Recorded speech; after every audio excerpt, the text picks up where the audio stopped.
Hello बच्चों, आप सभी को गुड मॉर्निंग। ईसा पीसीएम एक्सपर्ट चैनल में मेरे सभी बच्चों का बहुत बहुत स्वागत है।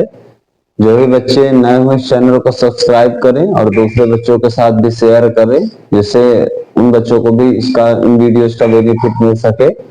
जो बच्चे पुराने हैं वो दूसरे बच्चों के साथ शेयर करें, जिससे कि उनके जो संपर्क में बच्चे हैं उनको भी इन वीडियोस का लाभ मिल सके। बच्चों, मैं इस चैनल के माध्यम से आपको जो आपके बोर्ड पेपर में क्लास 10th में सीबीएसई बोर्ड में क्वेश्चंस आ सकते हैं चैप्टर बाय चैप्टर, उनको हम लोग कितना कम टाइम में सॉल्व कर सकते हैं, उनको सॉल्व कराने की कोशिश कर रहा हूं। उसी सीरीज को आगे बढ़ाते हुए मैं आज आपको पहली जो चैप्टर है आपका रियल नंबर्स, उसके मैं इंपॉर्टेंट क्वेश्चंस को कराने की कोशिश करूंगा। तो आज का जो ये वीडियो होने वाला है, और ऐसे कम से कम 12-15 वीडियो मैं इंपॉर्टेंट चैप्टर्स की डालूंगा, जिसमें जो क्वेश्चन कौन कौन से पूछे जा सकते हैं। तो रियल नंबर्स के जो हमारे इंपॉर्टेंट क्वेश्चंस हैं फॉर बोर्ड पेपर, उनकी बात हम लोग आज करने वाले हैं कि उन क्वेश्चंस को कैसे सॉल्व हम लोग कर सकते हैं। ठीक है, तो आज की ये वीडियो बहुत इंपॉर्टेंट होने वाली है कि आप एक जगह से सारा कुछ कंटेंट देख सकते हैं कि कैसे कैसे जो क्वेश्चन है आपके बोर्ड पेपर में आपसे पूछे जा सकते हैं। उस सीरीज में अगर हम लोग देखने की कोशिश करें तो इसमें सबसे पहले नंबर पर जो आपका क्वेश्चन पूछा जा सकता है, उसमें कह सकता है कि फाइंड द एचसीएफ। आपको जो है छोटा सा सवाल पूछा जा सकता है, जो कि पूछा भी गया। ये आपका 2020 में, ठीक है, कि फाइंड द एचसीएफ आपसे पूछा गया कि आपको क्या निकालना है, एचसीएफ निकालना है। तो उसमें एचसीएफ किसी का भी दे सकता है, लेकिन अगर हम लोग निकालने की कोशिश करें जो नंबर है 1001 and 385 का, ठीक है। अब जो ये सीएफ हमको बच्चों फाइंड आउट करना है, उसको हम लोग किसी भी मेथड से फाइंड आउट कर सकते हैं। क्योंकि यहाँ पर ये नहीं लिख के इन्होंने दिया कि आपको यूक्लिड डिवीजन लेमा अप्लाई करना है या डिवीजन मेथड से अप्लाई करना है। तो आप लोगों को पता होगा कि हमें किसी भी दो नंबर का एचसीएफ फाइंड आउट करना होता है, जो सबसे बेहतर मेथड होता है वो हमारा जो डिवीजन प्रोसेस होती है, वो बहुत बेस्ट प्रोसेस होती है। चलिए इसको अगर हम लोग सॉल्व करने की कोशिश करें, इनका एचसीएफ निकालने की कोशिश करें, तो आप कहोगे कि सर 385 को हम लोग 1001 में डिवाइड कर देंगे बच्चों, तो ये आपका कितनी बार में चला जाएगा। जो है आप कहोगे कि सर 3 3 9, तो अगर हम इसको 3 बार में लेते हैं तो शायद मुझे लगता है वैल्यू ज्यादा हो जाएगी। इसका डिवाइड करना है 3 5 15, 3 8 24, 125, 3 3 1, देखिए 11 हो गया। तो इसको हम लोग 2 बार में लेते हैं, 2 5 10 हो जाएगा, और आपका 2 8 16, 1 17 हो जाएगा, ये 7 हो जाएगा। तो ये 1 हो जाएगा, 10 में से 7 गए 3 हो जाएगा, 9 में से 7 गए 2 हो जाएगा, ठीक है। फिर आगे आपको पता होगा कि अगर ये जो रिमाइंडर है हमारा ये डिवाइजर से कम है, तो मीन्स ये प्रोसेस जो हम लोग कर रहे हैं वो सही है। अब ये जो हमारा रिमाइंडर होगा ये नया डिवाइजर बनेगा, और जो ये हमारा पहले डिवाइजर था, अब ये क्या बन जाएगा बच्चों, डिविडेंड बन जाएगा, है ना। तो हम लोग इसको डिवाइड करने की कोशिश करें तो 2 टाइम्स में फिर ज्यादा हो जाएगा, तो इसको 1 टाइम्स में लेते हैं, 231 हो जाएगा। 5 में से 1 गया आपका 4 हो जाएगा, 8 में से 3 गए 5 हो जाएगा, 3 में से 2 गए 1 हो जाएगा। अब इसमें डिवाइड करोगे किसका, 231 का आप डिवाइड करोगे, तो अब बताइए कितना मिलेगा। तो इसको फिर करोगे तो 2 टाइम्स में ज्यादा हो जाएगा, 1 बार में करोगे तो 554 हो जाएगा, 11 में 4 गए 7 हो जाएगा, और ये हो जाएगा आपको 12 में से 5 गए 7 हो जाएगा, और ये इधर 0 हो जाएगा। अगेन ये जो हमारा रिमाइंडर था, फिर ये हमारा क्या बन जाएगा, डिविडेंड बन जाएगा। तो आप देख पाएंगे कि 2 बार में जो है पूरा का पूरा आपका ये कैंसिल आउट हो जा रहा है दोनों माइनस करने पर। तो जहां कहीं पर भी ये हमारा डिवीजन प्रोसेस खत्म हो जाती है, मीन्स डिवाइड ऐसे प्रोसेस करते करते ये रिमाइंडर हमारा 0 आ जाता है, तो उसी को हम लोग ये मानकर चलते हैं कि ये जो नंबर हमारा आया लास्ट में, यही हमारा क्या हो जाएगा, एचसीएफ हो जाएगा, मीन्स हाईएस्ट कॉमन फैक्टर होगा, जो इन दोनों नंबर्स को क्या कर देगा, इजिली डिवाइड कर देगा। तो इस तरह से आप किसी भी जो दो नंबर्स हैं उनका आप HCF by applying division process आप सॉल्व कर सकते हैं कम टाइम में, ठीक है।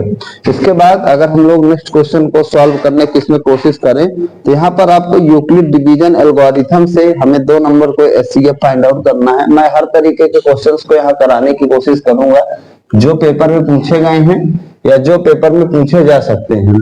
तो जो आपका सेकंड क्वेश्चन होगा उसमें इन्होंने बोल रखा है कि फाइंड द एचसीएफ। देखिए उसमें बाइंडिंग कर देता है, जैसे यहाँ पे बाइंड किया है कि find the HCF by Euclid division algorithm. अब बताओ अगर हमको यूक्लिड डिवीजन एल्गोरिथम अप्लाई करके एचसीएफ चाहिए, कौन से नंबर है? 426 एंड 576, ये हमारे दो नंबर हैं, है ना। तो मेरे बच्चों बहुत सिंपल से प्रोसेस में बताऊंगा। अगर आपको बताऊं पहले, आप कहोगे कि सर अगर हम लोग इसको division bye Euclid division algorithm से एचसीएफ फाइंड आउट करना चाहते हैं तो पहले हम लोग यूक्लिड डिवीजन एल्गोरिथम तो समझे कि ये होती क्या है। तो मेरे बच्चों जब कभी भी आप दो नंबर्स का आपस में डिवाइड करते हैं, जैसे आपने ए को बी में डिवाइड किया है ना, तो आपको जब कभी भी डिवाइड करोगे तो यहाँ कुछ ना कुछ क्वोशिएंट मिलता है और कुछ ना कुछ आपका रिमाइंडर मिलता है, ठीक है। तो आप जब छोटे बच्चे रहे होंगे तो आपको हमेशा बताया जाता होगा कि आप किस तरह से अपने डिवीजन प्रोसेस को चेक कर सकते हैं कि आपका जो डिवीजन प्रोसेस है दैट्स वन इज ट्रू और दैट वन इज फॉल्स। तो उसके लिए लोग बताते थे कि आप बच्चों इन दोनों का मल्टीप्लाई कर दो और इसके साथ इसमें अगर रिमाइंडर जोड़ दो, मीन्स ए का क्यू से प्लस कर दो और रिमाइंडर प्लस कर दो। अगर ये बी की वैल्यू के इक्वल आ जाता है, डिविडेंड के इक्वल आ जाता है, तो उस समय हम लोग ये कहते थे कि हमने जो भी डिवीजन किया वो हमारा सब कुछ सही है। ये चीज आपको अब हायर क्लास में प्रॉपर तरीके से पढ़ना है। यही डिवीजन को प्रोसेस करने का एग्जैक्ट तरीका होता है। इस तरह हम लोग जान पाते हैं कि अगर डिवाइजर को क्वोशिएंट से मल्टीप्लाई करके रिमाइंडर प्लस करो, अगर वो डिविडेंड इक्वल आ रहा है तो आप समझो जितना आपने डिवीजन किया वो सही है, अन्यथा आपका डिवीजन गलत है। अगर आप स्टेप बाय स्टेप में अपने डिवीजन को देखना चाहते हैं कि क्या मेरा सही है कि गलत है, तो आप ये समझ लो कि जो आपका रिमाइंडर होगा उसकी जो वैल्यू होगी, देखिए आपने देखा होगा हमेशा मोस्टली या तो जीरो आ जाती है, ठीक है, क्या जाती है? जीरो आ जाती है, या आपकी जीरो से बड़ी होती है, लेकिन ये 100% श्योर है कि आपकी ए से छोटी होगी, ठीक है। जब कभी भी आप इन दोनों नंबर्स को डिवाइड करते होंगे तो आप हमेशा देखते होंगे कि रिमाइंडर आपका यहाँ पे आता है वो इस वैल्यू से हमेशा कम होता है, ठीक है। आप कभी भी डिवीजन करेंगे, अगर रिमाइंडर आपका इससे रिमाइंडर ज्यादा है, ये डिवाइजर छोटा है, तो आप समझिए आपका डिवीजन गलत है, 100% गलत है। ये चीज आपको ध्यान रखना। तो ये जो दोनों पॉइंट हैं वो किसके द्वारा बताए गए? मैथमेटिशियन थे यूक्लिड के द्वारा। तो चूंकि ये डिवीजन प्रोसेस के लिए एप्लीकेबल है, इसलिए यूक्लिड डिवीजन, और इस जो आपने ये कैलकुलेशन किया इसको किस नाम से जाना जाता है? एल्गोरिथम से। तो पूरा नाम इसको यूक्लिड डिवीजन एल्गोरिथम के नाम से जाना जाता है। अब आप कहोगे कि सर इसका हम लोग डिवीजन कैसे कर सकते हैं, कैसे एचसीएफ फाइंड आउट कर सकते हैं? तो सो सिंपल सी प्रोसेस है, आप ध्यान से समझिए। मेरे हिसाब से सबसे बेहतर इस चीज को करने का है कि आप इसको पहले डिवीजन, यूक्लिड डिवीजन छोड़ दीजिए, डिवीजन प्रोसेस से आप इसका एलसीएम फाइंड आउट कर लीजिए। तो आप कहोगे कि सर 426 में 576 में हम लोग डिवाइड कर देंगे, सर ये 1 बार में जाएगा, 4 to 6 जाएगा 0, 7 में से 2 गए 5 होगा, है ना। और देखिए 5 से 4 का 1 जाएगा, ये 4 to 6 हो जाएगा। तो आपका ये कितनी बार में चला जाएगा? 2 बार में चला जाएगा बच्चों, 300। ये आपका कितना हो जाएगा? 6 हो जाएगा, 2 हो जाएगा, ये 1 हो जाएगा, और ये आपका कितना हो जाएगा? 150 हो जाएगा। इसको फिर से आप करोगे तो ये 126 आ जाएगा। 10 में से 6 गए 4 हो जाएगा, और 3 से 2 गए 1 हो जाएगा, 1420 हो जाएगा। और अगर आप इसको डिवाइड करोगे 8 बार में तो ये आपका 112 आ जाएगा, 8 आ जाएगा, 1 भी 14 हो जाएगा, 8 1 जा 8 हो जाएगा, ये 6 हो जाएगा, ये 8 हो जाएगा, 6 1 जा 6 हो जाएगा, ये 2 हो जाएगा, ये 6 हो जाएगा, ये 3 हो जाएगा, 6 हो जाएगा, ये 0 हो जाएगा, ठीक है। जिन बच्चों को भी ये डिवीजन प्रोसेस ना आती हो, क्योंकि ये मैं क्वेश्चंस की इस सीरीज को रिवाइज करवा रहा हूं, तो जिससे मुझे कोशिश है कि मैं कम टाइम में सवालों को आपको सॉल्व करा पाऊं। और यहाँ पे पढ़ाया नहीं जा रहा कि कोई चैप्टर को मेरे द्वारा पढ़ाए जा रहे हैं, तो आपका कुछ रिवीजन चल रहा है कि आप क्वेश्चंस को कम टाइम में कैसे कर सकते हैं। आपको सबसे पहले ऐसे कर लेना है, उसके बाद इसमें अब Euclid division algorithm step by step लगा देंगे, तो वहां पे आपका टाइम काफी कम बचेगा। तो कैसे? आप कहोगे कि सर मैं 576 को फर्स्ट स्टेप में लिख सकता हूं। ये 576 को बच्चों डिवाइजर इंटू क्वोशिएंट कितना लिख सकते हो? 426 इंटू 1, प्लस हमारा रिमाइंडर कितना था बच्चों? 150। दूसरे स्टेप में यही था जो हमारा ये था ऊपर डिवाइजर था, अब हमारा डिविडेंड बना, तो 426 को सेकंड स्टेप में लिख सकते हो। बताओ कितना लिख सकते हो? 150 इंटू 2 और प्लस आपका कितना हो जाएगा बच्चों? 126। अब थर्ड स्टेप में आपने 150 को लिखना। देखिए सेकंड स्टेप में 4 to 6 हुआ, 150 इंटू 2 प्लस 126। थर्ड स्टेप में 150 को लिखना है, तो आप कहोगे कि सर 150 को मैं लिख सकता हूँ 126 इंटू 1, 126 इंटू 1 और प्लस आपका कितना हो जाएगा? 14 हो जाएगा। फोर्थ स्टेप में आप क्या लिख सकते हो? 126 को लिख सकते हो, कितना लिख सकते हो? हाँ ठीक है, ये हमको लगता है हम लोगों ने ये 120 लिख लिया है मेरे बच्चों, तो ये 126 होगा यहाँ, है ना। जो 14 डिवाइडेड बाई ये आपका कितना हो जाएगा? 126 होगा। देखिए ये नंबर आता है 120 लग गया तो 9 बार में कैंसिल हो जाएगा, ये यहीं पे खत्म हो जाएगा। ठीक है, तो 126 को आप कितना लिख सकते हो? 14 इंटू 9 और प्लस रिमाइंडर कितना हो गया? 0 हो गया। तो जहां कहीं भी रिमाइंडर 0 हो जाता है तो जो ये हमारा फाइनली लास्ट में डिवाइजर बचता है, जैसे यहाँ पे ये 14 बचा, यही इसका क्या हो जाता है? आपका ये CF हो जाता है। इन द सेंस मैं ये कहना चाहता हूं कि अगर आप चाहो तो ऐसे डिवीजन ना करो कि आप इसको डायरेक्ट ब्रेक कर सकते हो, लेकिन ब्रेक करने में आपको हर स्टेप में ध्यान रखना है कि आपका जो रिमाइंडर होना चाहिए वो हमारा डिवाइजर से कम होना चाहिए, और जितना भी नेक्स्ट रिमाइंडर बनेगा उसको अगेन ब्रेक करो, फिर नेक्स्ट रिमाइंडर बनेगा उसको अगेन ब्रेक करो। ऐसे आप ब्रेक करते चलोगे और स्टेप बाय स्टेप तो आपको फाइनली लास्ट में रिमाइंडर 0 मिल जाएगा, और जो रिमाइंडर 0 मिल जाएगा उस समय जो डिवाइजर होगा वही उसका क्या हो जाएगा? या CF हो जाएगा। यही जो आपके 4 स्टेप हैं, यही आपको किस चीज की तरफ ले जाते हैं? बाय यूक्लिड डिवीजन और लॉगरिथम की तरफ ले जाते हैं। तो वहां से हम लोग किस तरह से CF को फाइंड आउट कर सकते हैं, इस चीज को आपको ध्यान रखना है। ठीक है, यस। इसके बाद नेक्स्ट क्वेश्चन की अगर हम लोग बात करें कि यहाँ पे LCM और HCF नंबर आपको फाइंड आउट करना है बाय फैक्टराइजेशन मेथड से। ये वो सारे क्वेश्चंस हैं जो पिछले दिनों आपके पेपर में पूछे गए, या आगे वाले जो आपका 25 में बोर्ड पेपर है वहां भी पूछे जा सकते हैं। तो मेरी कोशिश है कि मैं हर चैप्टर के 10-10, 15-15 क्वेश्चंस आपको बता दूं जो आपके लिए बोर्ड पेपर में काफी इंपॉर्टेंट साबित होंगे। तो आपसे कह रहा है कि find the CF and LCM by factorisation method. अच्छा एक बात और बता दूं, जो ये क्वेश्चन मेरे बच्चे लिए गए हैं वो आपके मतलब कई सारी बुक्स का कलेक्शन है। ठीक है, जिसमें कि RS अग्रवाल है आपकी, है ना, RS अग्रवाल है, और इसके बाद बालाजी हो गई। ये सब सारी बुकों को मैंने 2-3 पब्लिकेशन की जो बुक्स हैं उनको मिलाया है, और वहां पर मुझे ये दिखा है कि कौन से क्वेश्चंस अगर आपको करा दिए जाएं जहां से आपके बोर्ड पेपर में मेजर क्वेश्चंस आ सकते हैं, तो वहां से उन क्वेश्चंस को कराने की कोशिश की जा रही है। तो अगर ये CF और LCM आपको कभी भी बाय फैक्टराइजेशन मेथड से फाइंड आउट करना हो, जैसे क्वेश्चन है 12, 15 और 21। ठीक है, 12, 15 और 21 ये हमारे 3 नंबर है, इनका ये CF और LCM फैक्टराइजेशन मेथड से चाहिए। तो आपको पता है कि इनके फैक्टराइजेशन मेथड से चाहे CF चाहिए चाहे LCM चाहिए, तो इनको पहले प्राइम फैक्टर करना पड़ेगा। तो जैसे 12 का अगर हम लोग प्राइम फैक्टर करोगे तो आप कहोगे 2 का ये 6 हो जाएगा सर, 2 का ये 3 हो जाएगा, और 3 का ये 1 हो जाएगा।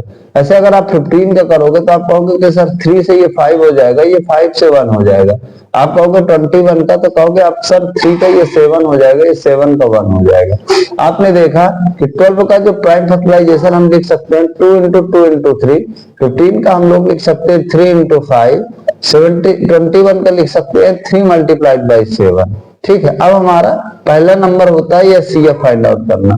आपको पता होगा कि हम लोग जब कभी भी कितने भी नंबर हो उनमें CF जब निकालते हैं तब हम उन नंबर को ढूंढते हैं जो नंबर जितने आपने प्राइम फैक्टर किए हैं उनमें कॉमन कौन से आ सकते हैं। जैसे फॉर एग्जांपल आप समझिए यहाँ पे 2 लिखा हुआ है और यहाँ पे 2 नहीं है, यहाँ पे 2 नहीं है, तो इसको हम लोग स्किप कर देंगे। हमें तीनों सीरीज में वो नंबर होना चाहिए, राइट। ये CF का मतलब होता है। 2 के बाद अगला प्राइम नंबर 3 है, तो अगर हम लोग 3 देखें इसमें भी है, इसमें भी, इसमें एक हम लोग 3 ले लेंगे। यहाँ 5 है लेकिन ऊपर की सीरीज में 5 नहीं है तो 5 स्किप कर देंगे। यहाँ 7 है, ऊपर की सीरीज में 7 नहीं तो उसको स्किप कर देंगे। तो फाइनली जो इन तीनों नंबर्स का ये CF आ जाएगा वो आपका कितना आ जाएगा? 3 आ जाएगा। लेकिन अगर आप एलसीएम का मतलब समझिए, जिसका मतलब होता है लीस्ट कॉमन मल्टीपल, मतलब कोई भी नंबर लीस्ट का मतलब होता है कम से कम, मतलब जितनी बार आया हो आपको उतनी बार उसको कंसीडर करना है। फॉर एग्जाम्पल जैसे आप देख पा रहे हो कि यहाँ ये 2 2 बार आया हुआ है, नीचे की सीरीज में 2 एक भी बार नहीं आया, तो आपको मिनिमम इसको 2 बार कम से कम लेना ही लेना है। जैसे यहाँ पे 3 एक बार है, यहाँ पे 3 एक बार है, यहाँ पर भी 3 एक बार है, तो आप किसी भी 3 को 1 टाइम्स कंसीडर कर सकते हैं, नंबर छूटना नहीं चाहिए। यहाँ पे 5 एक बार है, मान लो कहीं ऊपर 5 2 बार होता तो हम लोग 2 बार ले लेते, तो 2 बार लेते तो एक बार वाला ऑटोमेटिक उसमें इंक्लूड हो जाता है, लेकिन यहाँ पे एक बार है तो इसको एक बार ले लेंगे, यहाँ पे 7 एक बार है तो इसको 7 एक बार ले लेंगे। ठीक है, तो अगर आप इसको सॉल्व करोगे 2 2 जो 4 3 जो 12 5 जो 16 into 17 कितना हो जाएगा 420। तो ये आपका क्या हो जाएगा मेरे बच्चों, एलसीएम हो जाएगा, जो आपका आंसर आ जाएगा कितना 420 आ जाएगा। तो आपको इस तरीके से ये समझने की जरूरत है कि क्या ये क्वेश्चंस को हम लोग कितना कम टाइम में सॉल्व कर सकते हैं। ठीक है, इसके बाद अगर हम लोगों का नेक्स्ट क्वेश्चन हम लोग देखें इस सीरीज का, बहुत ही प्यारा क्वेश्चन नंबर 4, अक्सर बोर्ड पेपर में पूछा जाने वाला सवाल है आज की सीरीज का। क्वेश्चन नंबर 4 कह रहा है, क्वेश्चन नंबर 4 आपसे कि the HCF of 45 and 105 is 15, find the LCM। ये भी एक बहुत ही प्यारा फार्मूला है जहां पर से ये क्वेश्चन पूछे जाते हैं आपके बोर्ड पेपर में। यहाँ पे क्वेश्चन बता रहा है कि जो ये CF है 45 और 105 का वो 15 है, तो आपको क्या फाइंड आउट करना है बच्चों, LCM फाइंड आउट करना है।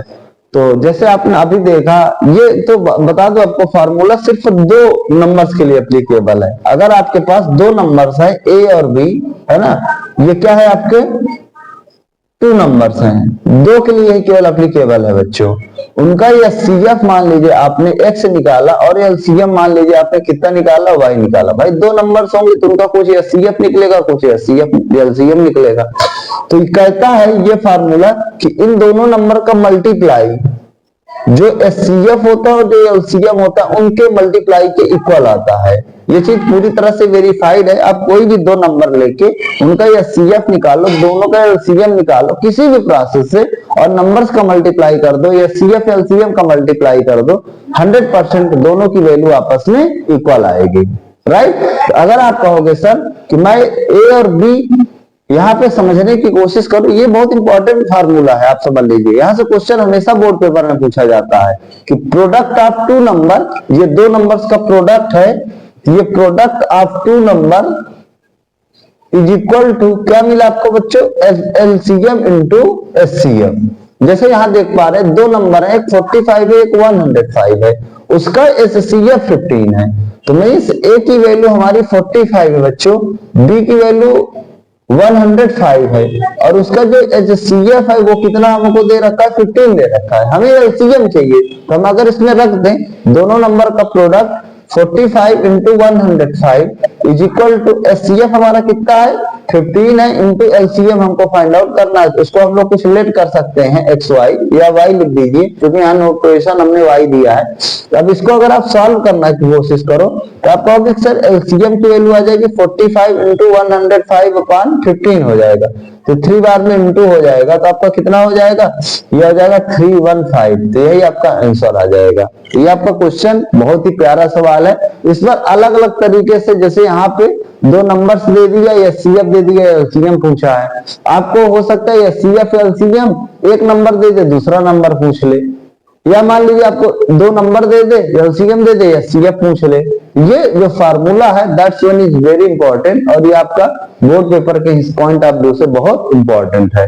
इसके बाद क्वेश्चन नंबर 4 के बाद अगर हम लोग नेक्स्ट क्वेश्चन की ओर चलें, देख पा रहे होंगे जितना कम क्वेश्चंस को हमको पढ़ने में लग रहा है उससे कम क्वेश्चन को सॉल्व करने में लग रहा है। ये चीज आपको ध्यान रखना है। वहां आपको जो दिए गए समय में आपको किस तरीके से बेहतरीन तरीके से आपको फुल नंबर्स को मैथ्स में गेन करना है, ये मेरी कोशिश है और यहाँ से मैं इस चीज को बताने की कोशिश कर रहा हूँ। अगर हम लोग नेक्स्ट क्वेश्चन की तरफ चलते हैं, क्वेश्चन नंबर अपने 5 के आज की सीरीज की, तो हमको कह रहा है कैन बच्चों two numbers have 18 their SCF, have 18 as their SCF and 380 as their LCM, give reason। बहुत ही प्यारा सवाल है, ठीक है। कह रहा है कि क्या can two numbers have 18 as their SCF and 380 as their LCM given। क्या ऐसे दो नंबर आपको कभी जीवन में मिल पाएंगे जिनका 18 SCF आ जाए और 380 उनका LCM आ जाए? यदि ऐसा है तो रीजन दो, ऐसा नहीं है तो रीजन दो। मेरे बच्चों, आप जब कभी भी दो नंबर का एचसीएफ निकालो, उन्हीं दो नंबर का एलसीएम निकालो, तो आप ये चीज हमेशा देख पाओगे कि जो एचसीएफ होगा वो हमेशा उस एलसीएम का मल्टीपल फैक्टर होगा। मैं क्या कह रहा हूं, आप नहीं समझ पा रहे हैं। मैं ये कह रहा हूं कि अगर आपने कभी भी दो नंबर का, मान लीजिए ए और बी का एचसीएफ निकाला, एक्स आया, इन्हीं दोनों नंबर का एलसीएम निकाला, क्या आया? वाई आया। तो हमेशा जो एक्स होगा अगर उससे वाई को डिवाइड करोगे तो 100% रिमाइंडर आपका कितना आएगा? 0 होगा। यह आप समझ लीजिए। अगर ऐसा नहीं हो रहा है तो आप समझ लीजिए कि इन जो दो यूनिक नंबर्स हैं, इनका एचसीएफ और इन दोनों नंबर का एलसीएम आपने नहीं लिया, वो कुछ दूसरे डिफरेंट नंबर हैं जिनका एचसीएफ कुछ और आ रहा है और एलसीएम कुछ और आ रहा है। आप दुनिया के किन्हीं भी नंबर्स का एचसीएफ ले लीजिएगा और उनका एलसीएम ले लीजिएगा, आप 100% पाएंगे कि जो एचसीएफ होगा वो एलसीएम को डिवाइड करेगा। जैसे कि मैं यहाँ डायरेक्ट देख पा रहा हूं कि जो 18 से अगर मैं इस 380 को डिवाइड करता हूं तो यहाँ पर 18 टू 36, ये 2 आ जाएगा, फिर अगला 0 हो जाएगा, 18 1 18 हो जाएगा, ये आपका 2 हो जाएगा। आप देख पा रहे हैं कि इसका रिमाइंडर 0 नहीं आ रहा है, बल्कि रिमाइंडर कितना आ रहा है? आपका 2 आ रहा है। Reminder is not equal to 0। It means दुनिया में कोई भी हमारे पास ऐसा नंबर नहीं है जिसका मैं एचसीएफ निकालूं 18 आए और उन्हीं दोनों नंबर का एलसीएम निकालूं तो कितना आए बच्चों? 380 आए। ये बात आपको ध्यान से समझना है। कोई भी दुनिया में नंबर आप नहीं पा सकते जिनका एचसीएफ 18 आए और एलसीएम उनका कितना है? 380 है। यही इसका रीजन है कि अगर हमने एचसीएफ को एलसीएम में डिवाइड किया, अगर रिमाइंडर 0 आ रहा है तब नंबर इज पॉसिबल, हम उनको फिर ढूंढेंगे। मैं ढूंढना भी सिखाऊंगा कि आप कैसे ढूंढ सकते हैं, लेकिन यहाँ पे तो डिवाइड ही नहीं हो पा रहा, तो रिमाइंडर 0 आ ही नहीं रहा। तो जब नंबर ही नहीं, रिमाइंडर ही नहीं 0 आ पा रहा है, नंबर पॉसिबल ही नहीं है, तो नंबर को हम पा ही नहीं सकते। तो आपका यही आंसर होगा। क्या आंसर होगा आपका? नो। ऐसे कोई भी दो नंबर पॉसिबल नहीं है या नहीं मिल सकते जिनका एचसीएफ 18 है और एलसीएम उनका कितना है बच्चों? 380 है। ये बात आपको ध्यान रखना है। इसके बाद आज की सीरीज का नेक्स्ट सवाल, ऐसे क्वेश्चन आपके बोर्ड पेपर में पूछे जाते हैं, आपको ध्यान से समझना है ना। जो एनसीईआरटी बेस्ड आप चाहे देखेंगे, चाहे आप एक्सरसाइज पर देखेंगे, क्वेश्चन बहुत सारे हैं। अब ये समय आ चुका है, दिसंबर चल रहा है, कि हम लोग कम टाइम में कितना बेहतरीन कर पाए, इस चीज को मैं देने की कोशिश कर रहा हूं कि आपको टाइम वहां पर बचाना है और हर टाइप का सवाल आपको आना चाहिए। अब अगले सीरीज में मैं आपको बताने की कोशिश करूंगा बहुत ही प्यारा सवाल 4 नंबर का, ठीक है, जहां से आपने अक्सर देखा होगा कि दुनिया में किसी भी नंबर को अगर इरेशनल प्रूव करना है तो how to prove number is irrational, हमें इरेशनल प्रूव करना है। अब इरेशनल में जो नंबर होंगे आप उनको प्रूव करोगे, तो आपको पता है कि √2, √3, √5, √6, √7, √9 नहीं बच्चों, √9 रेशनल होता है, √8, √10 एंड सो दैट। ऐसे कोई भी नंबर आपसे दे सकता है कि आपको इन नंबर्स को इरेशनल प्रूव करना है। तो सबका जो तरीका है इरेशनल प्रूव करने का वो लगभग सिमिलर है ना। जैसे अभी की सीरीज में बताऊं तो √2, √3, √5, √6, √7, √10। यहाँ पे √8 ऐसा नंबर है जहां पर थोड़ा सा हम लोग ऐसे इस तरीके से भी कर सकते हैं जैसे मैं बता रहा हूं, लेकिन इससे हम लोग सिंपल तरीके से भी कर सकते हैं। तो अभी मैं नेक्स्ट क्वेश्चन में इस चीज को क्लियर कर दूंगा कि कैसे इन नंबर्स को आप इरेशनल प्रूव कर सकते हैं। चलिए मेरे बच्चों, आप लोगों को अच्छे से पता होगा कि रेशनल नंबर्स कौन से नंबर्स होते हैं कि जिनका अगर हम लोग स्क्वायर रूट को फाइंड आउट करें, चाहे प्राइम फैक्टराइजेशन मेथड से चाहे डिविजनल मेथड से, डिवीजन प्रोसेस से, तो उनका स्क्वायर रूट मीन्स प्रोसेस कभी खत्म होने का नाम नहीं लेती है। जितना आप बढ़ाते चले जाओ उतना ही बढ़ती चली जाती है। मीन्स हमें एग्जैक्ट में कोई ऐसा नंबर नहीं मिल पाएगा। जैसे अगर हमें √2 की वैल्यू चाहिए तो अप्रॉक्सीमेट वैल्यू 1.414 होती है। इसको अगर आप और आगे भी निकालना चाहो तो ये चीज अभी खत्म नहीं हुई है। तो इट मीन्स हमें कोई एग्जैक्ट में ऐसी वैल्यू नहीं मिल पा रही है जिसका हम उसी में मल्टीप्लाई कर दे तो 2 आ जाए। तो जो ऐसे इस सीरीज के नंबर होते हैं कि जहां पे आप अगर उनका सीधे से प्राइम फैक्टराइजेशन मेथड से अगर आपने रूट फाइंड आउट किया और उनके रूट को फाइंड आउट करने पर एक लिमिट के बाद जो क्वेश्चन है वो खत्म हो जा रहा है। जैसे अगर आप √4 का कहोगे तो आंख बंद करके आप तुरंत बता दो सर 2 × 2 होता है तो इसका आंसर कितना हो जाएगा, 2 हो जाएगा। √9 का कहो तो आप कहोगे कि सर √3 × 3 होता है तो ये कितना हो जाएगा बच्चों, 3 हो जाएगा। मीन्स 2 को 2 में 2 बार इंटू करो 4 आएगा, 3 का 3 में 2 बार मल्टीप्लाई करो 9 आएगा। लेकिन वहीं पे अगर √2 √3 की बात कह दिया जाए, ये नंबर ढूंढ पाना हमारे लिए बहुत मुश्किल है। तो जो इस कैटेगरी के नंबर होते हैं कि जिनके हम direct square root find out नहीं कर पाते, वो सारे नंबर कैसे होते हैं बच्चों, इरेशनल होते हैं। चलिए इसको हम लोग प्रूव करते हैं कोई भी नंबर को लेकर के। तो मान लीजिए अगर हम लोगों ने √5 लिया, ठीक है, कि √5 को हमें इरेशनल दिखाना है। तो बच्चों यहाँ पर हमको इरेशनल दिखाने के लिए हम इसको दिखाएंगे कि जो ये √5 है वो हमारा एक इरेशनल नंबर नहीं है, एक रेशनल नंबर है। और ये किसी भी जो रेशनल नंबर की प्रॉपर्टी होती है उसको ये फॉलो नहीं करता है। फॉर एग्जाम्पल मैं ये बताने की कोशिश कर रहा हूं कि जैसे हमको कई चीजों को प्रूव करने के लिए हमको उनके अपोजिट मानना पड़ता है और ये दिखाना पड़ता है कि जब हमने अपोजिट माना तो इस जो चीज है उसकी अपोजिट चीज से कोई भी प्रॉपर्टी नहीं मैच कर रही है। जब नहीं मैच करेगी इट मींस वो उस ग्रुप में वो मेंबर बिलोंग ही नहीं करेगा। जब बिलोंग ही नहीं करेगा तो मींस वो चीज वो हो ही नहीं सकती। तो फाइनली जब वो चीज हो नहीं पाएगी, अगर आप किसी चीज को जबरदस्ती जिसको कह सकते हैं, अगर आप वो किसी चीज से बिलोंग नहीं कर सकते बिलोंग नहीं कर रही, उसमें घुसेड़ने की कोशिश करेंगे तो क्या हो जाएगा, आपका जो रिजल्ट हो जाएगा वो खराब हो जाएगा। जब रिजल्ट खराब हो जाएगा तो फिर वो चीज कैसे हो पाएगी बताइए, है ना। तो इसलिए हमको इस नंबर को इरेशनल प्रूव करने के लिए आपको करना क्या है, आपको सर्वप्रथम इसको लेट करना है कि जो हमारा √5 है वो आपका कैसा नंबर है, इज ए रेशनल नंबर। आपको क्या मानना है बच्चों, रेशनल नंबर मानना है, ठीक है। तो बाय डिफिनीशन आप रेशनल नंबर में बहुत बढ़िया प्यारे से बताऊंगा, आपको एक एक लाइन समझ में आएगा। By definition of rational number क्या होता है कि कोई भी नंबर अगर रेशनल होगा तो इसको मैं P/Q फॉर्म में लिख सकता हूँ। तो आप कहोगे सर √5 को मैं P/Q लिख सकता हूँ, जिसमें रेशनल नंबर की डिफिनीशन में एक चीज और होती है कि Q हमारा क्या होना चाहिए, नॉन जीरो होना चाहिए। और एक चीज हमें यहाँ और लेट करना है कि ये जो दो नंबर्स का हमने दो नंबर्स को हमने रेशियो लिया P और Q का, ये दोनों मेरे को प्राइम नंबर्स हैं। तो को प्राइम नंबर्स का मतलब होता है बच्चों कि उनका जो ये CF है वो हमेशा कितना आता है, 1 आता है। ये खासियत होती है।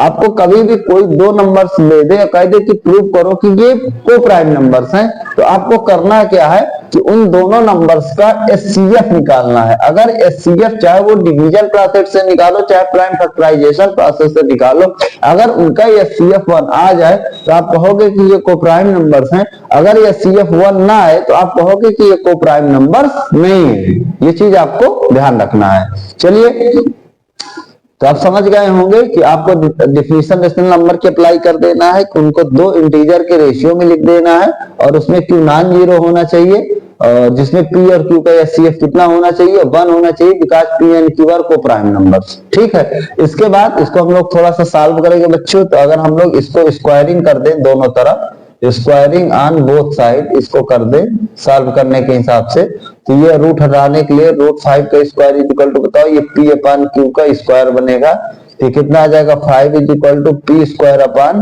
कितना हो जाएगा बच्चों, क्यू स्क्वायर हो जाएगा। तो अगर आप इसका थोड़ा सा क्रॉस मल्टीप्लाई कर दोगे तो आप कहोगे कि सर जो पी स्क्वायर की वैल्यू हो जाएगी वो 5 क्यू स्क्वायर हो जाएगी, या यहां से आप कह सकते हो कि क्यू स्क्वायर की वैल्यू हो जाएगी पी स्क्वायर अपान 5 हो जाएगी। क्यू स्क्वायर की वैल्यू बच्चों कितना हो जाएगी, पी स्क्वायर अपान 5 हो जाएगी। आपका नंबर 1 बना। यहाँ पे आप देख पा रहे होंगे इजी लैंग्वेज में अगर हम इसको लिखने की कोशिश करें कि Q square is equal to P square upon 5 है, तो आप कहोगे कि सर इसका मतलब है कि जो मेरा पी स्क्वायर है दैट इज डिविजिबल बाई 5। जो पी स्क्वायर है वो हमारा 5 से डिविजिबल है, यही तो लिखा है पी स्क्वायर अपन 5 का मतलब पी स्क्वायर को 5 से डिवाइड करोगे तो रिमाइंडर 0 आएगा। और एक बात समझ लीजिए कि अगर किसी नंबर का जैसे स्क्वायर है, यहाँ पे पी स्क्वायर है वो 5 से डिविजिबल है, तो अगर स्क्वायर आप हटा भी दो किसी भी नंबर का तो वो नंबर भी हमेशा उस नंबर से डिविजिबल होगा। अगर मींस पी स्क्वायर 5 से डिविजिबल है तो स्क्वायर गायब कर दो तो पी भी 5 से डिविजिबल होगा। मैं इस चीज को दिखा सकता हूं, जैसे आप कहोगे कि सर मेरा जो 3 स्क्वायर है इज डिविजिबल बाई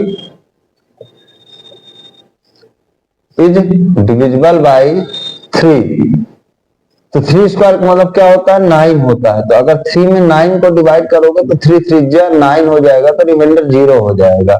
लेकिन अगर आप स्क्वायर हटा दो, आप यहाँ कितना ला दो 3 ला दो, तो वो भी आपका क्या होगा बताओ, 3 से क्या होगा बच्चों, डिविजिबल होगा। 3 डिवाइडेड बाई 3, 3 बन जाए 3, तो रिमाइंडर कितना होगा 0 होगा। अब दुनिया में ये जो चीजें बोली जा रही है वो यूनिवर्सल है, कहीं पर भी ये चीज गलत नहीं साबित हो सकती। जो चीज बताई जा रही है कि अगर पी स्क्वायर आपका 5 से डिविजिबल है तो उसका स्क्वायर आप हटा दो तो वो जो यूनिक नंबर बचेगा वो भी हमेशा 5 से क्या होगा, डिविजिबल हो। अगर किसी ने कहा पी स्क्वायर 7 से डिविजिबल है तो जो पी होगा वो 7 से डिविजिबल होगा। किसी भी नंबर को आप ले लो, आप कोई ऐसी जरूरत नहीं है कि जो भी इरेशनल नंबर में हो कि केवल इन्हीं पर होल्ड करेगा। किसी भी स्क्वायर का नंबर अगर उससे डिविजिबल है तो स्क्वायर हटा दोगे तो वो नंबर भी उससे डिविजिबल होगा। ये चीज आपको ध्यान रखना है। अब मैं यहाँ पे एक छोटी सी बात बताने की आपको कोशिश करूंगा मेरे बच्चों। आप कहोगे कि सर पी अगर मेरा 5 से डिविजिबल है ना, इसका मतलब अगर हमने 5 को पी में भाग दिया तो जो मेरा रिमाइंडर आएगा वो क्या होगा, मेरा 0 होगा। इसका मतलब अगर मैं इसको अच्छी लैंग्वेज में लिखना चाहूं, means in the definition of factor and multiple, किसमें, इन द डिफिनीशन ऑफ बच्चों फैक्टर एंड मल्टीपल। आप ध्यान से समझिएगा क्योंकि आपको पता होगा कि फैक्टर और मल्टीपल एक दूसरे के उल्टे होते हैं। तो जैसे यहां से समझो कि अगर p is divisible by 5 means 5 से p में हमने डिवाइड किया तो रिमाइंडर 0 आया। इसका क्या मतलब होगा कि जो मेरा 5 है is factor of p। Factor का क्या मतलब होता है कि अगर किसी भी नंबर के आप फैक्टर लिखते हैं तो मींस वो सारे नंबर जिसके अगर आप फैक्टर लिखते हैं उसमें डिवाइड करते हैं तो रिमाइंडर 0 आता है। जैसे अगर मैं आपसे कहूं कि बेटा 12 का फैक्टर लिखो, किसका फैक्टर लिखो, 12 का फैक्टर लिखो, तो आप कहोगे कि सर इसका फैक्टर 1 होगा, इसका फैक्टर 2 होगा, इसका फैक्टर 3 होगा, इसका फैक्टर 4 होगा, इसका फैक्टर 6 होगा, इसका फैक्टर 12 होगा कि नहीं होगा। और ये जो सारे नंबर होंगे वो इसको क्या करेंगे, डिवाइड करेंगे, मीन्स सब में रिमाइंडर क्या आएगा, 0 आएगा। यही तो मतलब होता है फैक्टर की डिफिनीशन कि अगर हम लोग किसी भी नंबर का कुछ फैक्टर लिखते हैं और उस नंबर को अगर जिसका फैक्टर लिखे उसमें डिवाइड करें रिमाइंडर 0 आएगा तो फैक्टर होगा, अगर नहीं आ रहा है तो फैक्टर नहीं होगा। एक वर्ड मैंने और यहां पे लिखा हुआ है मल्टीपल। मल्टीपल का मतलब आपको क्या समझते हो कि किसी भी नंबर का कई टाइम्स आप मल्टीप्लाई करते हुए लिखते चले। इट मींस मैं ये कहना चाह रहा हूं कि जैसे आपको 5 का मल्टीपल लिखना है तो 5 का मल्टीपल का मतलब होता है कि 5 1 या 5, 5 2 जा 10, 5 3 जा 15, 5 4 जा 20, 5 5 जा 25 एंड सो दैट जैसा ऐसे ये चीज चलती जाती है। तो मल्टीपल की खासियत होती है कि जिसका भी मल्टीपल लिखते हो, जितने भी मल्टीपल लिखो, अब इससे इसमें डिवाइड करोगे। ध्यान से समझिएगा, फैक्टर की खासियत क्या होती है कि जो फैक्टर लिखते हो उनको इसमें डिवाइड करना है। अब मल्टीपल की क्या खासियत होती है कि जिसका मल्टीपल लिखते हो उन नंबर्स को इनमें डिवाइड करो। देखो 5 का 5 में कर दोगे तो रिमाइंडर 0 आएगा, 5 से अगर 10 को डिवाइड करोगे तो रिमाइंडर 0 आएगा, 5 को 15 से डिवाइड करोगे तो रिमाइंडर 0 आएगा, 5 को 20 से डिवाइड करोगे तो रिमाइंडर 0 आएगा। आएगा कि नहीं आएगा? आप कर सकते हो 5 1 जा 5, 5 2 जा 10, 5 3 जा 15 एंड सो दैट ऐसा आप देखकर चेक कर सकते हो।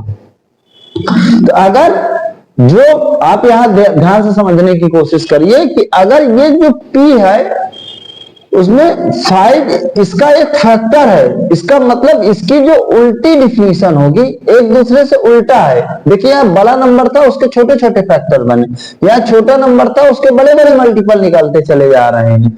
तो जो मेरा अगर 5P का फैक्टर होगा तो जो P है इज मल्टीपल आप क्या होगा मेरे बच्चों? 5 होगा। P5 का क्या होगा? मल्टीपल होगा।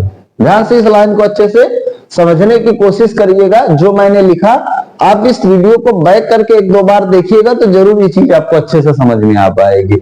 और किसी भी नंबर्स के हम लोग इनफाइनाइट मल्टीपल लिख सकते हैं। तो यहाँ तो P हमारा फिक्स नंबर नहीं है जिसका हम लोग कोई एक डिफरेंट मल्टीपल दे दे। तो यहाँ बहुत सारे मल्टीपल हो सकते हैं। जैसे 5 है, मैंने बताया 5 1 जा 5 पहले लिखे, फिर 5 2 जा 10 आपने लिखा, फिर 5 3 जा क्या लिखा बच्चों? 15 लिखा एंड सो दैट ऐसा। ये प्रोसेस कभी भी खत्म होने वाली नहीं है, चलती जाएगी। इसीलिए हम लोग ये समझेंगे कि एक कॉमन तौर पर कि अगर P5 का मल्टीपल है तो जो P की वैल्यू होगी वो 5 टाइम्स क्या होगी? एक वेरिएबल होगी जिसको हम लोग कैलकुलेट करेंगे। तो P = 5 थी। ठीक है, इतना ही चीज इसमें थोड़ा सा समझने वाली होती है और बेहतरीन तरीके से समझने वाली होती है, राइट। अब इसके बाद बच्चों जो आपने यहाँ इक्वेशन 1 माना था Q² = P² 5, इसको आपको यूज करना है फ्रॉम इक्वेशन 1 क्या था बच्चों? Q² की वैल्यू थी P² 5, तो आप P रख दीजिए। तो आप कहोगे सर 5K का स्क्वायर अपॉन 5 है ना, 25K स्क्वायर अपॉन 5, 5 5 जा 25। तो Q² की वैल्यू बच्चों कितना आ गई? 5K स्क्वायर आ गई। तो अगर आप K स्क्वायर लिखोगे तो कितना आ जाएगा? Q² अपॉन क्या आ जाएगा बच्चों? 5 आ जाएगा। तो आप यहां भी देख पा रहे हो कि सर जो हमारा Q² है वो इज डिविजिबल बाई क्या है? डिविजिबल बाई क्या आ रहा है? 5 आ रहा है। तो इसका स्क्वायर 5 से डिविजिबल है, तो स्क्वायर अगर हम लोग हटा देते हैं तो वो नंबर भी हमारा बच्चों 5 से क्या होता है? डिविजिबल होता है। ये चीज आपको ध्यान रखना।